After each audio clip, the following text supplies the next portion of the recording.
Hi, good morning everyone, no? Maaga tayo ngayon, okay? Umagaw na ako bago minute, no? So, please, once again, join me in my daily bread with devotion, heal, pray, with Jesus calling with the promised blessing. Legalize it, no? Legalize it, okay? Let's everything legalize it, no? Lahat legal para wala tayong problema, okay? Pero hindi tayo mawawala ng problema, okay? Kasi we are on the same pattern, no? We are on the same ship, no? Naalala ko to yung sinabi ni sister ni si Pia Senator Pia Cayetano. We are on the same table, we are on the same pattern, no? So we are on, parang sinabi ni Fidel Ramos, natatanda ko, no? We are on the same ship, no? Okay? So ibig sabihin lahat, no, nagkakasala, lahat ay may mga hidden problem, no? Hindi ko mo walang makakapagmalinis, no? Pero makakagawa ng kabutihan at makakaiwas sa mga kasalanan kung nanaisin, okay? Pero lahat tayo involved sa mga ganyang bagay, no? So walang malinis, walang ano. But God said, no, when you do repentance, ask forgiveness, surrender all your sins, be ready to receive my Holy Spirit, then you will be saved, okay? Yan ang gusto niyang iparating sa atin, sa bawat isa sa atin lahat, okay? Sa ating kanyang mga anak, alright? Yan po ang katotohanan yan, okay? Dadagalan ko lang sandali ng susi kasi mahangin, ayoko mapadpad, ayoko maghabol, okay? Dinagyan ako ng susi ng yung aking babasahin dito, okay? So once again, no, tayo po yung magsalo-salo, kumain, pakainin natin ang ating isip, puso, ang ating kaluluwa at Espiritu Santo ng Diyos na ating inimbitahan, no? Kaya sinasabi niya sa atin, no, it says from the second time, it says from the Bible, no, do repentance, ask forgiveness, surrender all your sin, no? Surrender all your sin, no? Ang ibig sabihin, no? Isuko natin ang ating mga pagkakasala sa isip, salita at sa mga gawa, okay? Para tayo makapatawad ng Diyos. At ang sunod na sinasabi niya, kapag tayo tumanggap ng kanyang Holy Spirit sa pamamagitan ng tubig at salita ng Diyos, no, ipinanganak tayo sa Espiritu Santo, no, sa ikalawang pagkakataon, mamuhay tayo ng katulad niya, lumakad tayo sa lakad niya, bitbitin ang ating cross, sumunod tayo sa kanya. Saan? Sa paraiso ng kalangitan, o sa bahay ng kanyang ama, sa bahay niya bilang anak ng Jesucristo at sa iisang Espiritu Santo. Ay, yan ang totoo niya, no? It says, no, do repentance, ask forgiveness, surrender all your sins, and be ready to receive the Holy Spirit of God together with our Holy Ghost to combine, no, to dwell it in our mind, in our heart, no, in our heart, in as a inner person, inner body, no, men or women, no, son and daughters, no, just to dwell it the Holy Spirit. Keep up the Holy Spirit, no. Ingatan natin sa embrace them, no? And when you do that, no, when you receive the second baptism to be born again as a truly child of God, as a truly children of God, walk with Him, live like Him, take our cross and follow Him, okay? Yan ang gusto niya mangyari sa atin para tayo maligtas, makarating tayo sa paraiso ng kalangitan, no? Sa bahay ng kanyang ama, siya bilang anak ng Jesucristo, galing sa Espiritu Santo, nagaling sa Espiritu Santo ng Ama na naging kanyang Espiritu, okay? At sa iisang Espiritu na pinagmulan, okay? Ang tunay na Diyos, hindi yung mga idolong tanso, ginto, pilak, no? Bato, kahoy, bakal. Hindi po yan ang mga tunay na Diyos, oh. Kasi hindi yan nakakita, hindi nakakarinig, hindi nagsasalita, hindi huminga, at hindi nagalaw para tulungan tayo, okay? Ang tunay na Diyos ay ang buhay, no, na tao na aabas sa'yo, tutulong sa'yo, no? Hindi gagawa ng kamalian o ilulubog ka man sa mga sobrang pagkakasala, no, sa impyerno ng kasalanan, okay? Yan ang ibig ko sabihin, no? The true God is the one who will save you, not to drown you in the fire of hell, no? Just to save you. That's the truly Spirit of God, okay? So once again, my brother and sister, wherever you are in the top of the place of the circle of the sun, may you please let us feed our holy body and soul, no, with the temple of the Holy Spirit, our Holy Ghost, no, a storehouse, no, the church of the house of the Holy Spirit, no, of the Lord Jesus Christ, the Father and the Son and the Holy Spirit, okay? So please join me all together. To those who have birthday, no, happy birthday, no. To those who celebrate their anniversary, happy anniversary. To those who selected their loved ones, no, and condolence na. You have my sympathy, nakikiramay, nakikidalamhati sa inyong pangungulin, no. Nabanggit sa akin ni Mrs. no, si Maring Doktora Rowena Endoso Bua, no. Na ulila daw sa kanyang ina, no. So nakikiramay po, nakikidalamhati sa iyo, kumare, no. Ano man ang pinagdaraanan, lahat tayo darating sa ganyang bagay, no. Huwag masyadong yumakap sa kalungkutan, kalumbayan. Kung hindi magpakatatag, yumakap sa Diyos ng kaligtasan at kapayapaan, okay? Para tayo maging payapa sa ating isip, sa ating puso at sa ating kalooban, okay? Mamuhay tayo sa kagustuhan ng Diyos.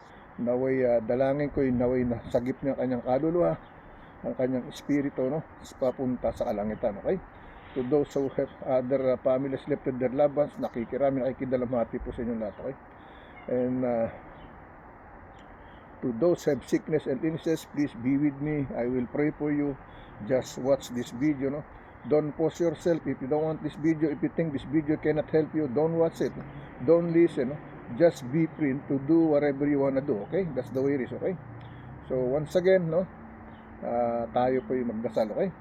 Let us pray all together, no? Today is the Holy 20,026, no, Friday, no, the Holy 5th month of May 22. Morning time, it's almost 9 to 9 in the morning, okay? AM time, okay?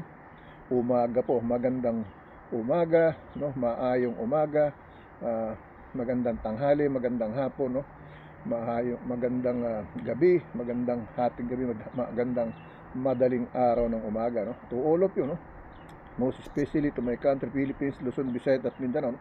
And to all my family at relatives and friends in Briones side, Mauricio, my mother's side, my father's side, Mauricio, Magsino, Luistro, and to all my neighbor in Lemery, Batangas, the 50 town of Lemery, Batangas. God bless you, no?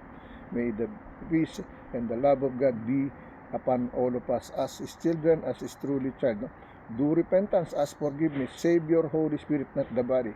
We cannot bring all these things that we have here in the world, okay? But we have to save our Holy Spirit, okay? So let us pray all together, no? Lord God, once again, here I am again, Lord God, no, to fulfill my general compassionate service dedicated to you, Lord God. Legalize it, everything, Lord God, with your love, with your peace, with your holiness love, with your provision, healing power, everything, Lord God, that we ask for in our wishes, in our wisdom. Lord, give me more wisdom and knowledge, no, to spread your holy gospel word of God from your holy sacrament of book of Bible, your all precious, glorious word of God. Lord, healing prayer for you, Lord. Healing prayer from you, Lord God, that you heal us, no?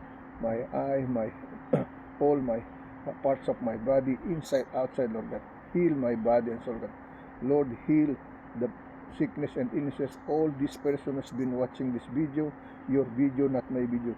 Your will, thy will be done. Not only my will, but your will be done, Lord God. That to guide me, that you're gonna protect me, that you're gonna teach me everything you want me to be. Do whatever you want me to be, to do for you, Lord God. Thank you for saving me. Thank you for calling me. Thank you for choosing me, Lord God, to be this kind of person, as a servant, as a messenger of yours, as your shepherd, whatever you want to, Lord God. In your holy mighty name, Jesus, amen. Lord, heal the world, Lord God. Heal the world. Lord, protect our President Donald J. Trump here in the United States of America. Thank you for anointed him in the 45th and the 47th President of the United States of America to bring back the Christianity life, okay? The Christianity life, Lord God, to all of us in the 50 state of America and to other countries, Lord God, worldwide, nationwide, universal, Lord God. Lord, protect him, guide him, give him more knowledge and wisdom and strength, and extend her life more to live, Lord God, in His holy mighty name, Jesus, amen and amen.